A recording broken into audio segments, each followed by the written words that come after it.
Hi, I'm Rosie Acosta.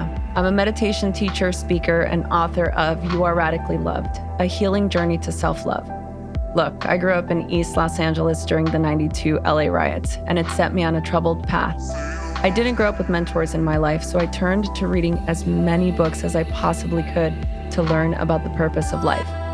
In my journey, I found that having these conversations gave me life, and I decided I wanted to create a place where I could share these conversations with my community. So come have a sit with me as we learn about, well, everything.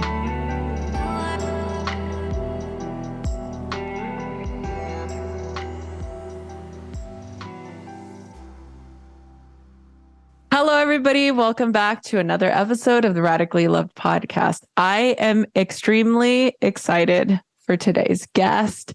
I had the pleasure of meeting her last year. I feel like it was last year. Maybe it was 2 years ago. I can't remember. But today we have Sadhvi Siddhali Shree. And Sadhvi in Sanskrit term, it means virtuous woman, and it refers to women who have renounced their possessions and chosen to live apart from society to focus on a spiritual life. Therefore, Sadhvi means female monk and is a term that signifies nunhood. And there are so many incredible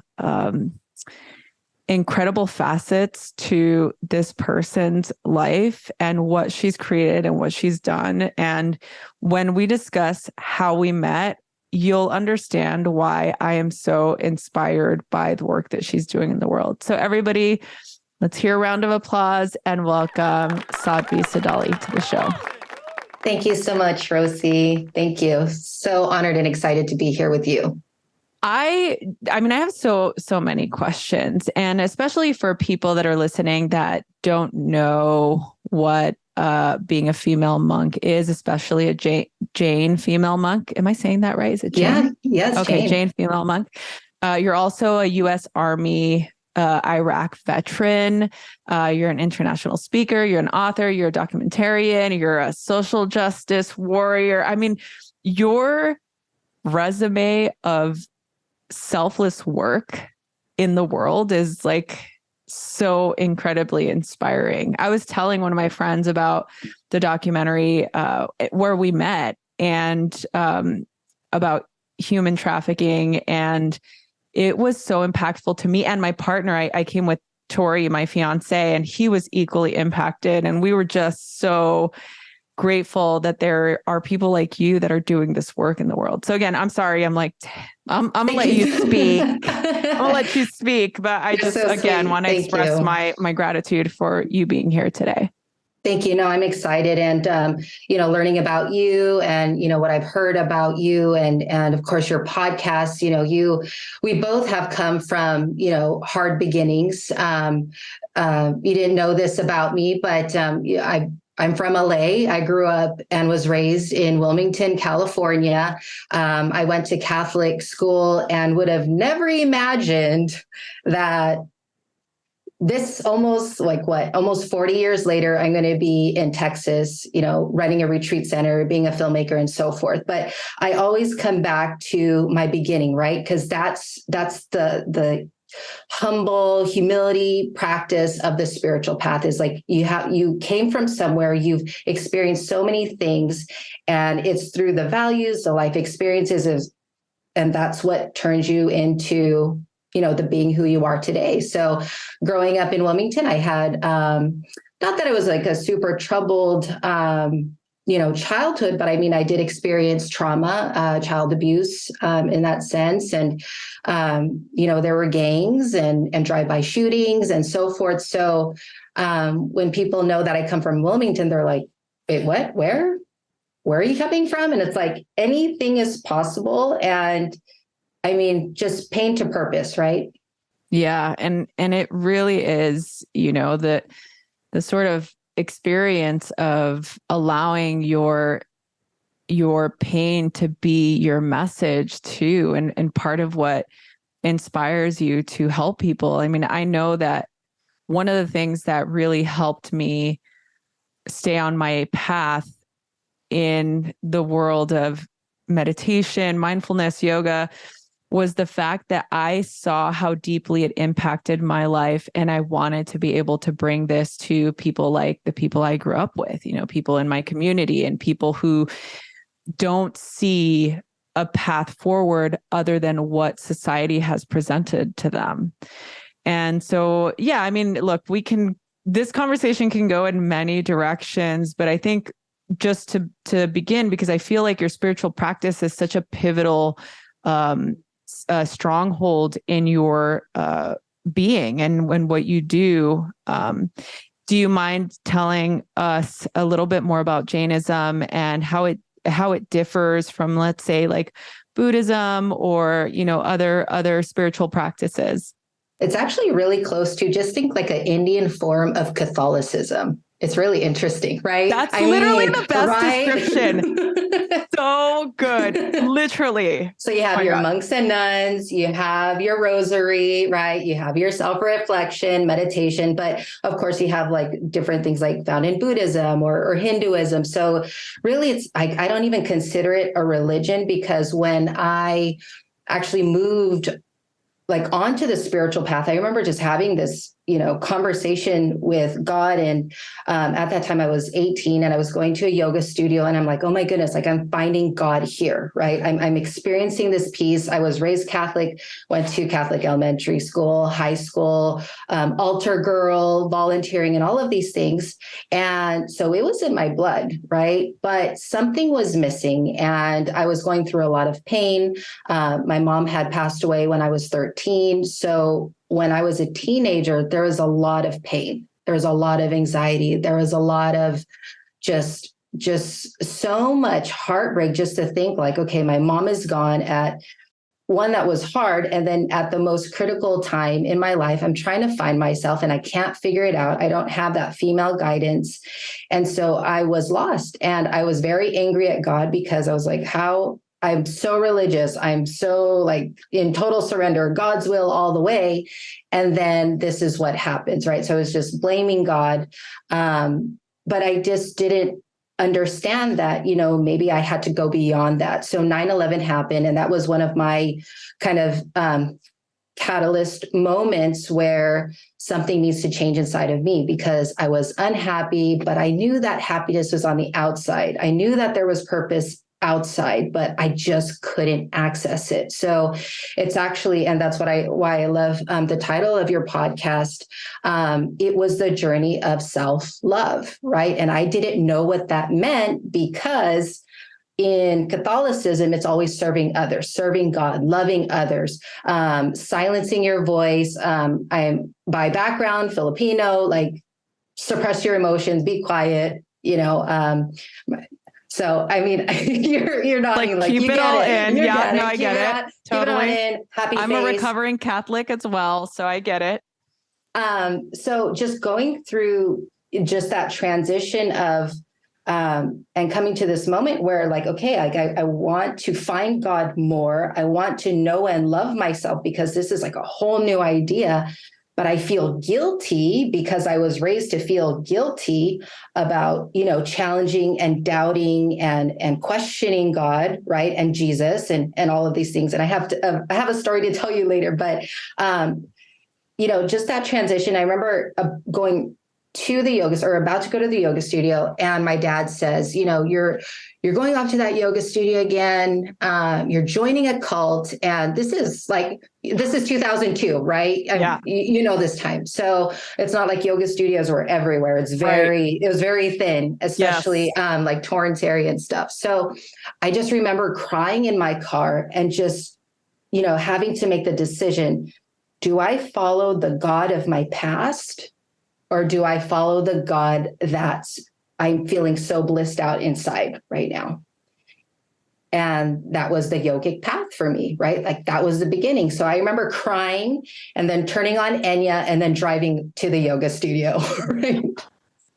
Because I know this is our time. Like I feel that from you, Rosie. Like this is our time. Like Enya, that song, and just going to the yoga studio in tears. But I'm blissed out because I made the decision that I was going to find myself. And that's the hard thing, especially in the spiritual path. And learning about it, it's how do you let go or transform what you were raised with into like your new beginning, right? Yes. So I never lost the religious aspect of me, like that love, that respect, and like all of that, but it just, the energy transformed, right? Because now it's expanding. Like I see religion more as boxes, and then like spirituality is like that freedom. So like even in the beginning when I became a monk, I was like, I don't even want to be called a Jain monk. I was just so adamant about no more labels, right? I'm a spiritual monk, right? But then I eventually embraced it because I understood what it meant. And so yeah, that was just a really big moment of, transitioning from kind of like the religious aspect to the spiritual aspect. And what's funny is like 2 weeks later, I was very close to my elementary school principal, who was a nun, Sister Rena. And she called me and she's like, I just came back from India, and, it just doesn't matter if you're Hindu, if you're Muslim, if you're Catholic, or you're Christian, or whatever, like all paths lead to God. And I'm like, thank you, Sister Rena. That's huge. Yeah. That's huge, right? Because that's validation for my young mind that needed that, and that's from a Catholic nun. So that's official. Like I don't have to feel guilty for choosing a spiritual path, right? And so, of course, that led to other things. But God has, in the religious aspect, spiritual aspect has always been a part of me. And to begin the journey, to explore myself, and then just see that ultimate connection that, we're no different. Everybody's on the same journey. We're just at different places. Right. So, yes. To summarize, like I already forgot the question, but it's just, no, it's fine. that was the beginning. And so like, this is around the time. So 2000, 2001, when did you get deployed? So I got deployed in 2004. I got the call. So that was pretty, I had like 2 years. So right after I graduated high school, I had my summer of yoga training, went into basic training. Then I went into Army medic school, came back, was an ambulance driver in LA. Like, is it Paramount? Is that an area? There's Paramount. Yeah, there is Paramount. Like Orange County. So Commerce, that was kind of, like that whole area. Exactly. So I was there driving ambulances, and then I was part of the Army National Guard for California. So, eventually that call came, and I'm like, oh my goodness, like, how is it? And by this time I found my spiritual teacher in Riverside, right? That was like my godsend. And I remember just like getting so angry, like, God, how can you do this? Again, like that, like, is this my spiritual test, right? Because I finally found a real spiritual master, and masters are rare. And I was like, this person is what I hope I could achieve within myself in my own way. And like the answers are there, the clarity is there, the wisdom is there, and all of that. It was just feeding my soul because I was so hungry. I was such a truth seeker. And I remember just getting that call, and I'm like, I can't believe it. Like, I'm going to go to war and die. This is the ultimate challenge. Like, how can I decided to be spiritual. I decided to do yoga. I decided to meditate. I decided to start changing my life. And then this like slam in my journey. But that was for me a true test in the sense that, you never give up. And it was also that physical experience of war, right? So you're in a negative environment, right? Like even just being in society, there's negativity around, and then we have to do our meditation, we have to do our practices. Yeah, but this is a whole different ballgame. This is like scary. This is, it's war. But at the same time, I realized, and this is some of the realizations I had at war, is there's a war going on inside of us all the time. You don't have to go to the Middle East to face a war. Close your eyes, listen to your mind. The terrorists are inside of your mind, right? So there is no comparison. So I realized at that time that everybody is fighting an internal war, and nobody's talking about it. Like everybody has PTSD from their own stuff. Nobody's talking about it. And so So going out there, coming back, of course, I felt disconnected from myself. And what's interesting is I remember going to Iraq and saying, I'm going to be doing my meditation practices every day. I'm going to be bringing peace. I painted an Om, which is like a Hindu symbol of God, right? It's a mantra that I painted on my door, just like plastering it, like peace is here, kind of just declaring that. I was 21 and I promised myself I wouldn't lose myself. And then I lost myself. And I was like, I thought I would never lose myself after finding myself when I was 17, 18 years old. So that was really scary. Mm-hmm. But fortunately, I was in communication with my teacher once in a while. And so I would just hear those spiritual messages, right? Yeah. And he's like, military training is like monk training. And I'm like, are you serious? Like, and I'm like, monk? What? Excuse me? Yeah. It's like those little seeds, right? Yeah. But it's true because the military life is a life of discipline. It's a life of, you eat whatever you eat, whatever's there. It's very, humbling. You sleep wherever you need to sleep. You go wherever you need to go. So it's a practice of non-attachment in a different way. But I don't think people realize that in the military. They just think it's part of the job.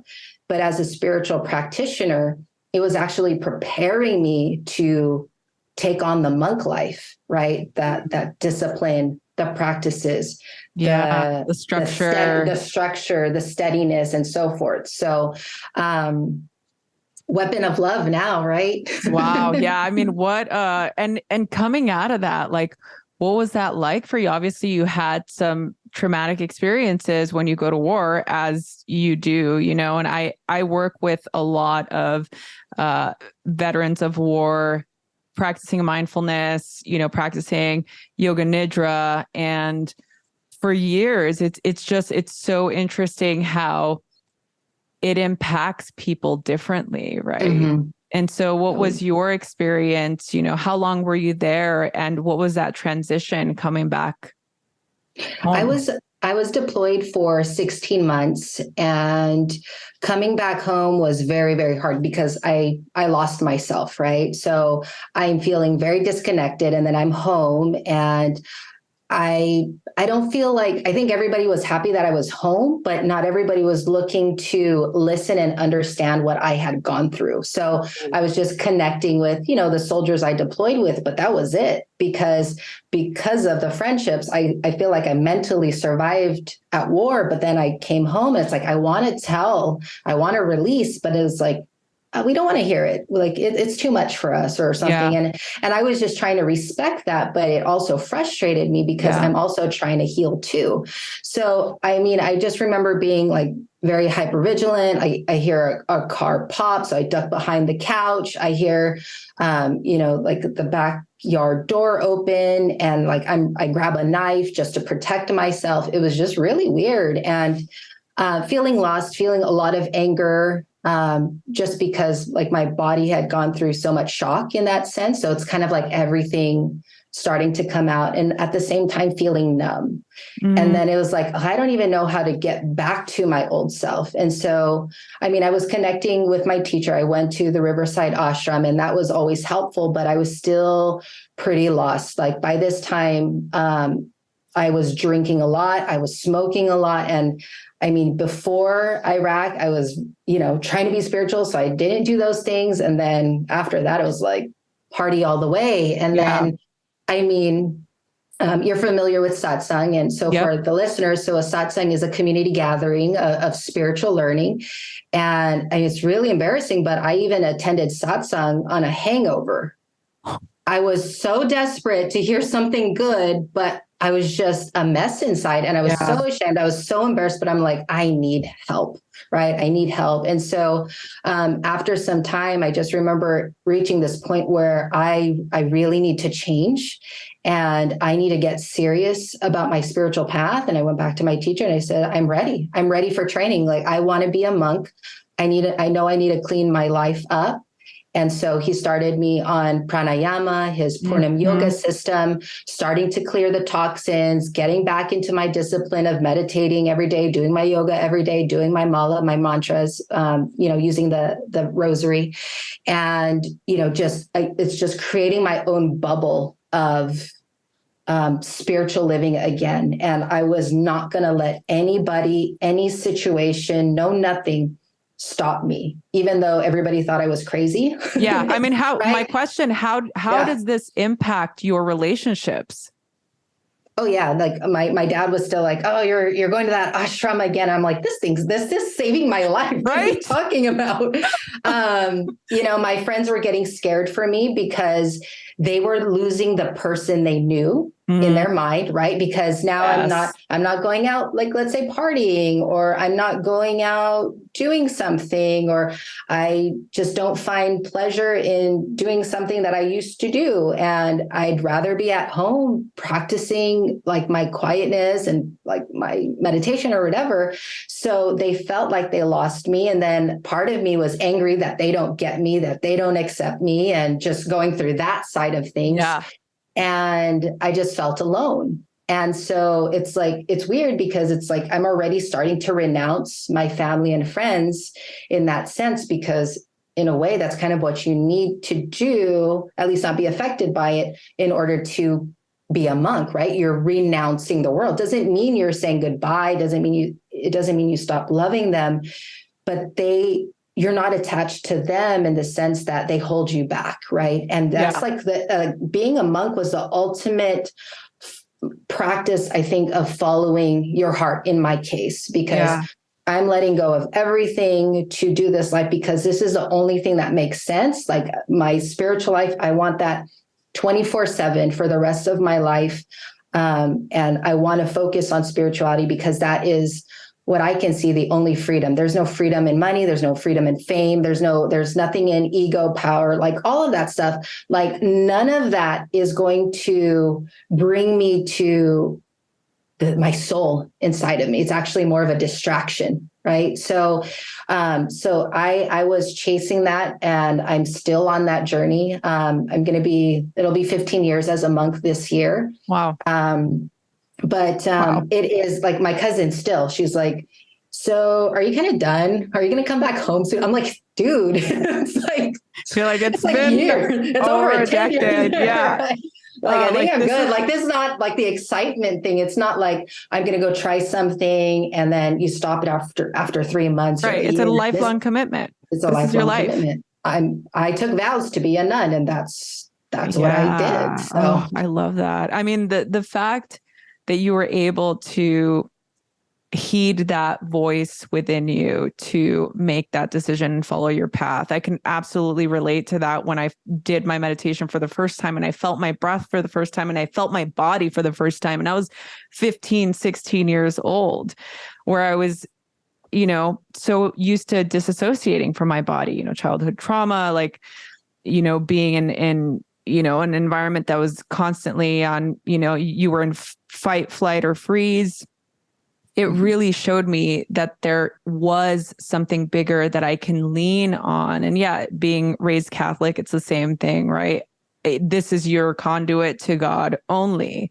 But that's not what I felt. I felt like, no, there's something bigger. There's something that I can connect to. That's just this reservoir of love. And it makes me feel safe, and it makes me feel content in my body. And, I had to follow that thread. I had to heed that call, just like you did. And I always find it so inspiring when people are able to hear that voice and say, "Oh no, this is the way. This is the way for me to achieve that freedom, to achieve that abundance, to achieve that never-ending well of love, of peace." And so, I mean, I'm completely inspired by your ability to do that, especially after, losing yourself. And I feel like a lot of us go through that at times. It's almost like a rite of passage where we are faced with a very difficult situation in our lives. And just like you said at the beginning, we're all at war. There's an internal war happening. I can't help but think of the story, the Bhagavad Gita, of Arjuna and Krishna in this should I fight, should I not fight quandary. And this sort of depiction of, oh, you should fight. Oh, no, you shouldn't fight. Oh, you should fight. Oh, you shouldn't fight. The back and forth between him and his higher power, essentially God. And ultimately, sorry to ruin the story, but Arjuna ends up going to fight. He ends up going to battle because that was part of his dharma, his duty. But we have the ability to make the choice whether we fight or not fight. And it's like the whole idea of nonviolence, right, is a big practice in Jainism, I know. Right. And in the beginning for me, I had a really hard time. I'm like, how is this story spiritual? Like, it's talking about war, but I'm like, oh no, this is extremely spiritual because we are at war. Like, this is the absolute best metaphor for us to understand the obstacles that we face and the levity of the situations in our lives and how we have to find the courage to push through those obstacles and achieve this, our highest potential. So anyway, I'm like, Absolutely. we can talk about that forever, but I'm curious. But just to add to that real quick, Rosie, it's, we see the fighting, but the real path is fighting with yourself, right? Not fighting inside of yourself, like your mind is fighting against itself, but you need to fight yourself. And that's why, like in Sanskrit and our greeting here, we say Jai Siddhatma, which means, we celebrate the liberated souls, right? And so like the Jinas in the Jain system, it means they have become victorious over themselves. And that is open to anybody that is on the spiritual path because the fight is with you. The external war is like, we have all of these, like the friends, the family, life, like that's the external war. But now you have to conquer yourself. Are you a master of yourself? Can you master your thoughts? Can you master your actions? Can you master your speech? Can you master your fears? Can you master your emotions? And so it's that constant fight, but you need a lot of energy to fight. And so it's like, and that's the thing, because usually we just fight with other people. Yes. Right? Or it's just because expectations, disappointment, blah, blah, blah. But who wants to look in the mirror and say like, okay, I'm up against you. Like, how are we going to, but it's like, but I love myself. Right. But but this is the truly like the practice of unconditional love, where you can see every weakness and lower quality inside of you and still say, I love you. I got you. We're going to transform all of these into something greater inside of us, because it's all energy, right? It's just transforming something lower to higher.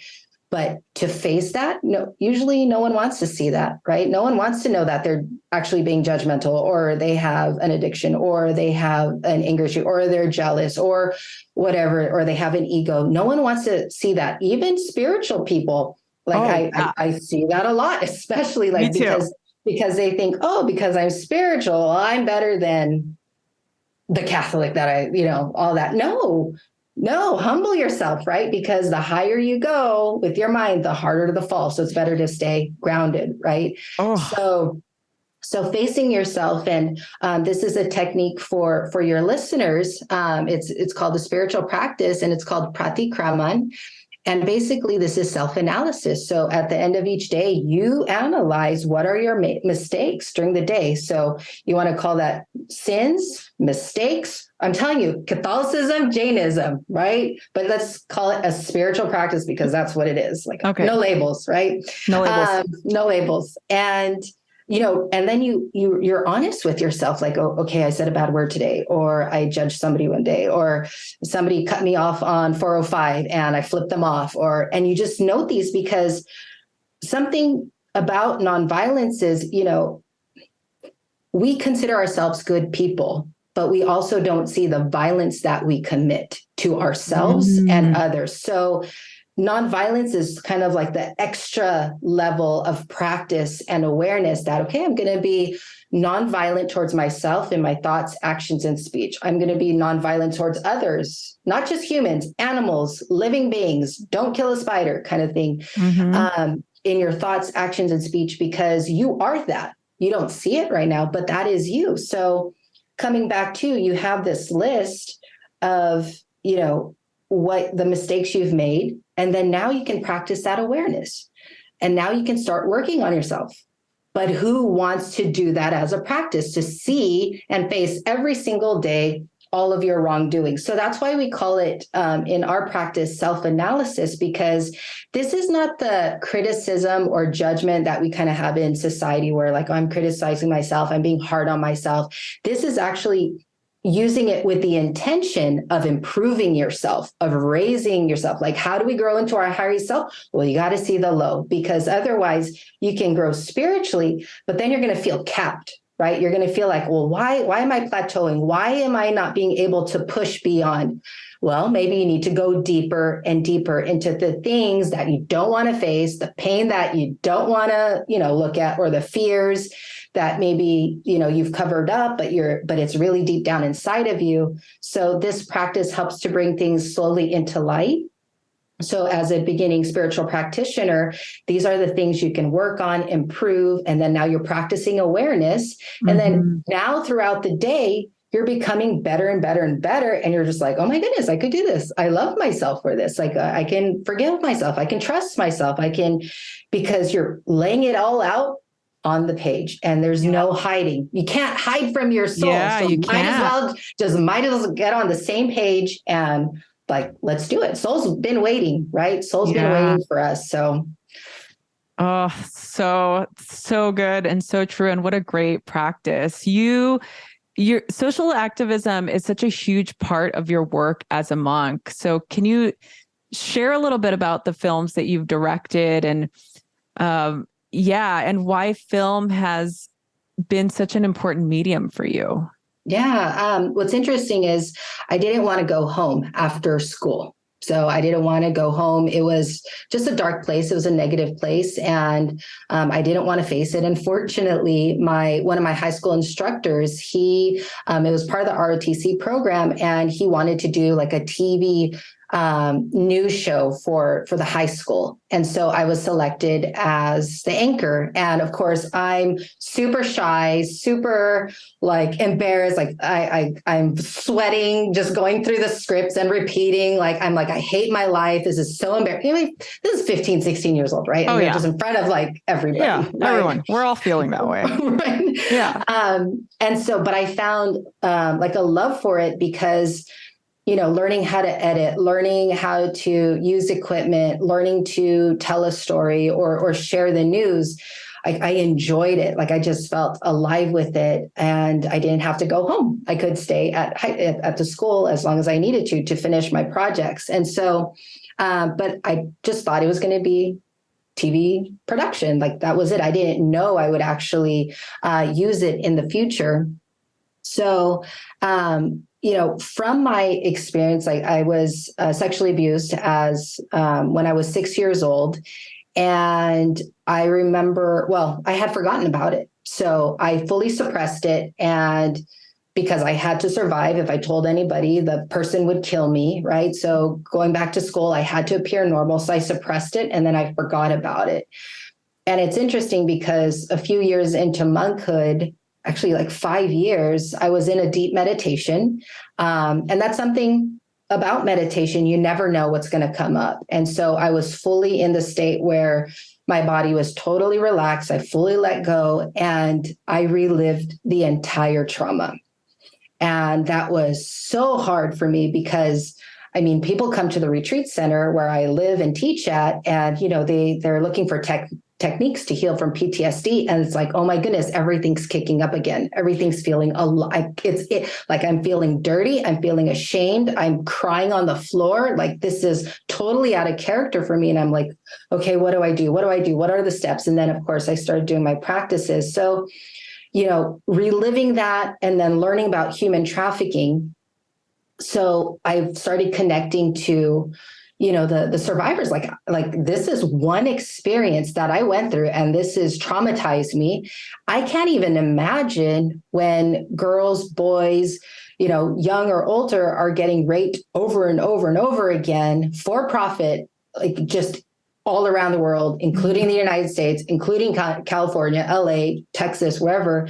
It's happening everywhere. And so there was a moment where I was actually going to go back to the Philippines in 2015. And I just remember thinking like, well, if I'm going to go visit my family, like I want to go do something out there. So I was thinking, okay, I could do a meditation class, women's empowerment class. And I'm like, okay, well, what are the things that are important to me? And I'm like, well, human trafficking, helping children, helping women, equality. So I just started looking at the paper and I'm like, maybe I can do something like on human trafficking. Like I was just gravitating towards that. Mm-hmm. And I'm like, well, what am I going to do? And I suddenly thought of film and I'm like, oh my goodness, like that doesn't even make sense because I don't have a background in filmmaking. I don't have I was just on a TV show. Like that was high school. But I remember just feeling something inside of me come alive. Like this is the time, like this is like, let's do this. And I was scared because in the sense that I don't have the experience. What if people, are going to reject me, my pitches, so a lot of fear coming up. But I just remember asking my spiritual teacher, Acharya Sri Yogesh, and asking for his blessing, like, this is something that I want to do. And is this something I can do? And he's like, of course, like this is the way to help people. And so we went on the adventure of making our first film, Stopping Traffic, and that was released in 2017. And we went to, different parts of the world, like Mexico, to the Philippines, in around the United States.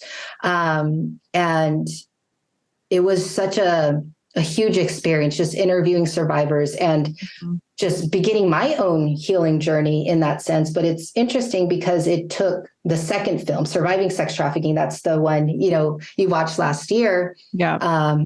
That's where we met at the Surviving Sex Trafficking premiere. Right. And so I felt after that film.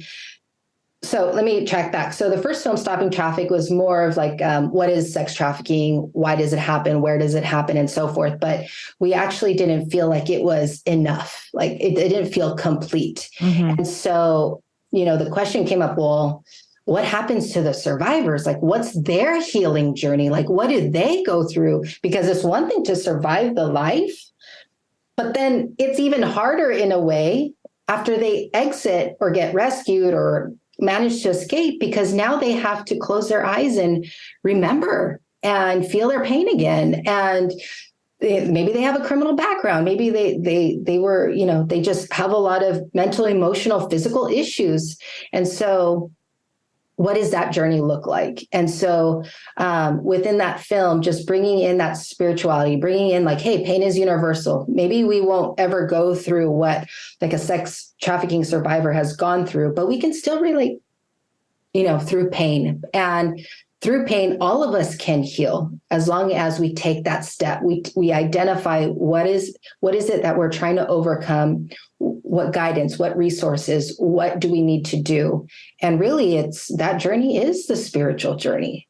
Yeah. And it was such a great film. I mean, it truly, the Surviving Sex Trafficking specifically for me was, just to see the sort of process that women are going through, because we don't get to see that, right? It's like when veterans come back from war, where are there? And there's more resources now than ever, but it's still an everyday process. It's still an ongoing healing that I can't imagine ever ends, and I think that, having more people become aware. And I think that is sort of the intention of these films and your work, is to make more people aware, make people more conscious. Hopefully we can eradicate this completely. I mean, that is the ultimate goal. But I do feel like it really opened up my mind and my heart to so many people that are out there suffering in silence, that are not able because they're ashamed, or perhaps they feel like they deserved this somehow, or they were complicit and they could have asked for help. Just, all of the different stories in the film. Like I had so much empathy, and it really, I mean, it's heartbreaking because it is very confronting for people, and some people just avoid the topic completely, Right. and which I think is a huge disservice. I understand it is a difficult topic to deal with, but as you said, I mean, we're at war constantly with ourselves, like, and that is probably the reason why some people may avoid the topic completely, because they feel like there's already so much going on in their lives. But I really do feel like shining the light into a dark place like this really, it's like the sun is the best. What does it say? It's like the sun is the best antiseptic. I don't want to say it's not antiseptic, but it's like the sun is the best remedy. You bring things to light, and all of a sudden you can have something, be cleansed or grow or be, the truth will set you free. And I think that part of our duty as spiritual practitioners is to be able to shine a light and to bring voice and to be able to show the world what is happening and still happening. We can be talking about this. We're going to go on, you go back to the ashram and I go back to my home with my dogs and I move on. Right. But like, there are so many people that are still in this vicious cycle that have to live in this. And in order for us to help that, I think the more awareness we can bring to it, the more conversations we can have about it, the more we expose it, the more we can help eradicate it. Right? Absolutely. And it's interesting because you would never think that filmmaking is a spiritual practice, right? And that interesting. Well, you showed me that it is possible, and I think this is why I wanted to talk to you. It's very confronting, and it's what you said. It's shining a light, and it makes you like ask the question as practitioners: how are we enslaved in our own self? Right? Is it, again, back to the anger, the ego, the deceitfulness, all that? These are all chains. Lower qualities are all chains, right? And so how are we even trying to free others? Can we free ourselves too? Right? So on the societal sense, like I think as practitioners, it's something to keep in mind that spirituality means to view both the positive and the negative, right? I see this often when, students and guests come to our ashram and, of course they want the good stuff. They want the bliss. They want the ecstasy. They want the epiphanies. They want the awakenings. They want the clicks. They want the Kundalini energy and all of these things, right? But on the flip side, you have to also equally accept the negative too, right? And so just like my meditation experience, I relived trauma, right? So that's part of it. You have to see the other side and you have to be okay with both. That's like the practice of non-attachment, right? Just viewing and experiencing everything equally. And so that's why even just like my spiritual practices, like I could be, well, not really here, but like my life is not meditating all day. Like I would feel it's like the work I do is my meditation. That's where I find the joy. That's where I find the freedom, because in helping others, you're helping yourself. And as you grow spiritually, you're now able to help others more. Right. So it's just so many things that are happening in the spiritual sense, but everything starts with you and the courage and the willingness to go into the dark and just bring that kind of weapon of brightness and bliss and love and all of the good stuff. Yeah. And I mean, I love everything that you're saying, and I can talk to you for hours, and I'm sure everybody's like, why are you going to stop this podcast? So I do want to be mindful of time, but I also think that one of the things that I learned the most from you and this conversation is that there are many forms of spiritual practice. And I think that ultimately the lesson here is not only the importance of being honest with yourself, but also to listen to that voice and be willing to do the work that you need to do in order to stay on the path. That is not easy. It's not easy for us to go into those dark places, but there unfortunately necessary for us to confront. It's going back to what you said in the beginning that really struck me. The person that you're at war with is staring right back at you in the mirror. Like that's deep, because I feel like if we think about it in terms of why am I at battle with this person who I need to be loving with, compassionate with, kind with, be nonviolent with not only my actions, but my words. And so I really do love everything that you talk about and that you teach. And I just, again, am so grateful for all the work that you're doing out there. And I hope that I can help in whatever way I can and be involved with what you're doing, because it truly is so inspiring. And I think that that's also the thing that's not talked about enough. The selfless practices that feed us, that really allow us to feel the fulfillment of what a spiritual practice can provide. It's not just the pranayama. It's not just the movement. It's not the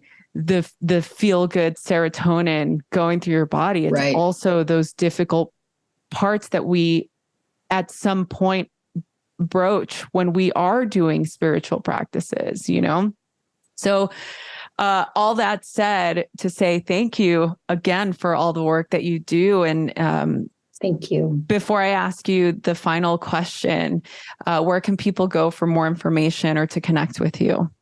Thank you, Rosie. Well, I've enjoyed this conversation. I know we'll have. I feel like more. We just started.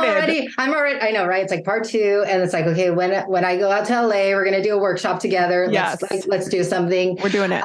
Right. And I love these honest conversations, and especially with it. Like spirituality is one thing. It's different out there. There's the fad spirituality, and then there's the real spirituality, right? And we're on that same, on the real side. And it's not a judgment thing. There's just a difference of why. It's that reason why. Exactly. Right. Yeah. And so you want to connect know yourself. This. I think people know that. I think people can see the difference. Don't you think? Yes. Yeah. Sometimes, but then they're in between, and then they eventually get there. Right. It's just part of the process. But anyways, I'm sure we'll talk more about that. But if anybody, wants to learn more, our retreat website is siddhayathan.org, and my website is siddhalishree.com. Okay, great. We'll put that information in the show notes. If you're watching this on YouTube, the links will be here down below in the description. If you're listening to this wherever you get your podcast, just click the info button and all of those links will be there. So be sure to check them out.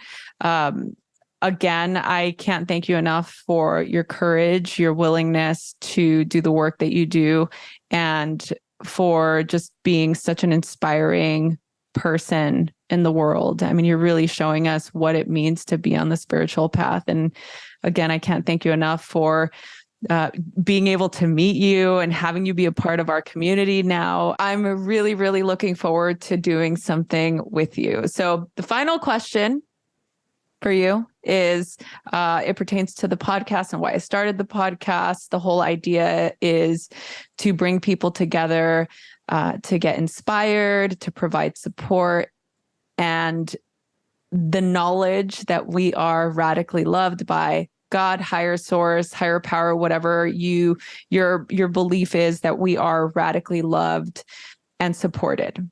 So my final question to you is, how do you feel radically loved? How do I feel radically loved? Through truly the blessing of being able to meet my spiritual teacher, knowing that my soul found an enlightened soul to guide me on this spiritual journey. Right guidance is so hard to find. So I'm grateful to my soul, in the sense that it collected good enough karma to meet an enlightened being and study under an enlightened one. To me, that is the highest form of feeling radically loved, because being in his presence and learning unconditional love, that just showers me more with all of it. So yeah, that's how I feel radically loved and blessed in my life. Thank you for that question. Oh, yeah. Thank you for your beautiful answer. It was I love hearing people's answers, like, because you can see people light up when they're thinking about that experience, that feeling. And so it truly fills me up. So thank you. Thank you all so much for watching this episode. Please remember to subscribe, rate, and review wherever you get your podcast, and share this with a friend if you found great value. Thank you all so much for being here. And Sadhvi, thank you again so much for your everything that you do. Thank you. Thank you. Thank you so much for listening to the Radically Loved podcast. Please remember to subscribe, rate, and review wherever you get your podcast, and follow us on Facebook at Radically Loved Rosie, on Instagram at Rosie Acosta, and Twitter at Rosie Acosta. By the way, this is original music by DJ Taz Rashid. You can follow DJ Taz on Spotify and check out the best music for yoga and meditation. This has been a Mod Pod Studio production. Check them out at www.modpodstudio.com.